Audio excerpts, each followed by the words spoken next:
નમસ્કાર, હું છું Siddharth Patel. Crime report FIR માં સ્વાગત છે આપનું. એફઆઈઆર માં આજે આપણે અનેક ગુનાઓનો પર્દાફાશ કરીશું. તો શરૂઆત કરીએ. નર્મદા જિલ્લાના ડેડિયાપાડા તાલુકાના પીપલોદ ગામમાં એક ચકચારી ઘટના સામે આવી હતી. અહીં 50 વર્ષીય મહિલા રમીલાબેન પોતાના ઘરના આંગણામાં મૃત હાલતમાં મળી આવ્યા હતા. મહિલાના ગળાના ભાગે ઈજાના નિશાન પણ મળી આવ્યા હતા. પ્રથમ નજરે જોતા જ લાગતું હતું કે આ મહિલાની કોઈએ હત્યા કરી હશે.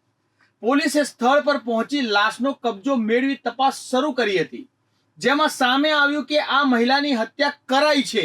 પણ તમને એમ થતું હશે કે હત્યા કોણે કરી હશે અને કેમ, એ પણ જણાવીશ. પણ આગળ જ્યારે તમે સાંભળશો કે આ હત્યા કોણે કરી છે તો તમારા પગ નીચેથી જમીન સરકી જશે. આવો જોઈએ કોણ છે આ હત્યારો અને કેમ કરી હતી હત્યા.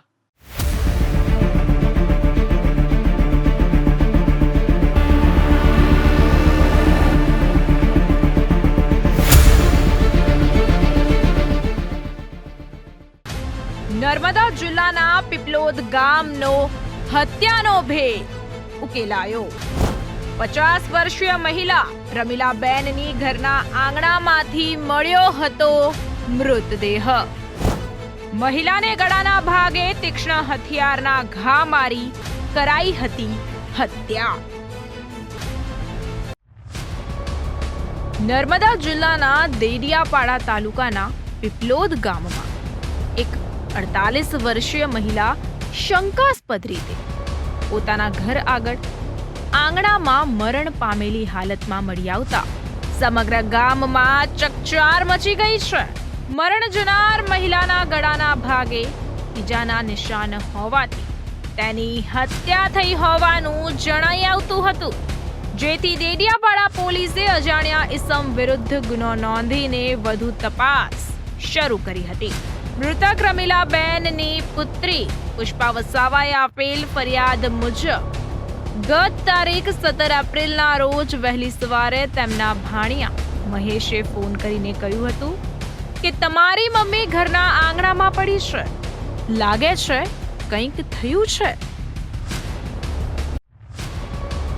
આ જાણ થતાં જ પુષ્પા પોતાની બહેન કલ્પના સાથે પીપલોદ પહોંચી હતી.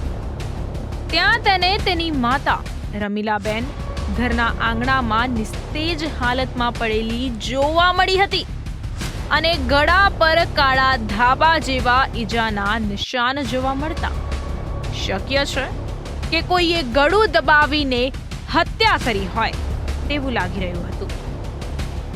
મૃતકના પતિ મોતીસિંહે જણાવ્યું કે તેઓ 15 એપ્રિલની રાત્રે 9 વાગ્યા સુધી ઘરે હતા અને બાદમાં ખેતરમાં રખેવાળ માટે ગયા હતા. સવારે બનાવની જાણ થતા તેઓ પણ પરત ઘરે પાછા આવ્યા. ડેડિયાપાડા પોલીસે અજાણ્યા ઇસમ વિરુદ્ધ આ હત્યા અંગેનો ગુનો નોંધીને તપાસ શરૂ કરી હતી. પોલીસે એક એંગલ ચેક કરી હતી કે હત્યા કરી તો કોને કરી, રમીલાબેનનું કોણ હતું દુશ્મન, રમીલાબેનના મોતથી કોને હતો ફાયદો. પોલીસે ઉપરના તમામ એંગલોથી તપાસ શરૂ કરી અને એક પછી એક નજીકના લોકોની પૂછપરછ હાથ ધરી. પૂછપરછ દરમિયાન જેના પર શંકા જેવું લાગ્યું તેમના પર સતત નજર રાખી હતી. સાથે જ પોલીસે મોબાઈલ લોકેશન, એફએસએલ અને ડોગ સ્ક્વોડની મદદથી પણ તપાસ શરૂ કરી હતી. ટેકનિકલ સર્વેલન્સ અને બાતમીદારોને એક્ટિવ કર્યા હતા, જેથી પોલીસે ગણતરીના કલાકોમાં જ આરોપીને દબોચી પાડ્યો હતો. અને આ હત્યારો બીજું કોઈ નહીં પણ ઘરનો જ હતો, જે તમે સાંભળશો એટલે તમે પણ દંગ રહી જશો. રમીલાબહેનનો હત્યારો તેમનો ભત્રીજો હતો.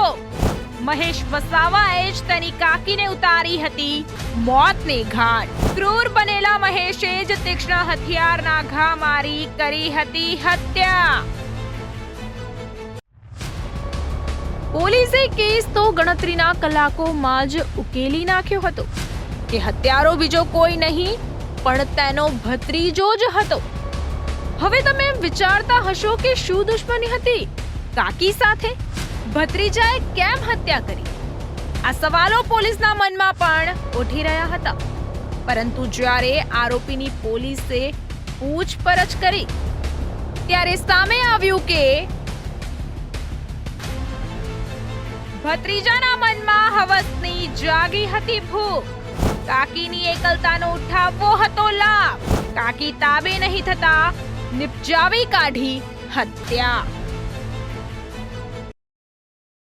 चाहूँगा कि डेडियापाड़ा में 415/2025 गुना नंबर BNS कलम 103 सब क्लॉज 1 के अंडर एक मर्डर दाखिल हुआ था पिपलोद गांव में, जिसके अंदर जो विक्टिम है रमीला बहन मोतीबाई वसावा उम्र 48 साल, उनका मर्डर किया गया था। जिसमें जो मुख्य आरोपी है महेश रूमाबाई वसावा, जो विक्टिम है वो उनकी चाची लगती हैं। ये जो बनाव बना है इसका मेजर ऑब्जेक्टिव या मोटिव जिसे हम कह सकते हैं वो सेक्सुअल फेवर उन्होंने डिमांड किए थे उनसे, जिसके अंदर उनकी तरफ से जब उसके लिए ना किया गया तो उस आक्रोश में आके ये मर्डर किया गया है, जो कि इसमें गला दबाकर इस मर्डर को इल्ज़ाम में लाया गया है। उसके बाद हमारी टीमों ने इस पर सतत कार्रवाई करके जो आरोपी था उसको तुरंत पकड़ा गया है। उसका अरेस्ट 17 अप्रैल को हो गया है, जबकि बनाव 15 अप्रैल का था। तो टुक टाइम में हमने आरोपी को पकड़ के पूरी तपास करके उनका क्राइम का रिकंस्ट्रक्शन पंचनामा भी किया गया है। और उसके बाद अभी जो आरोपी है वो जुडिशियल कस्टडी में।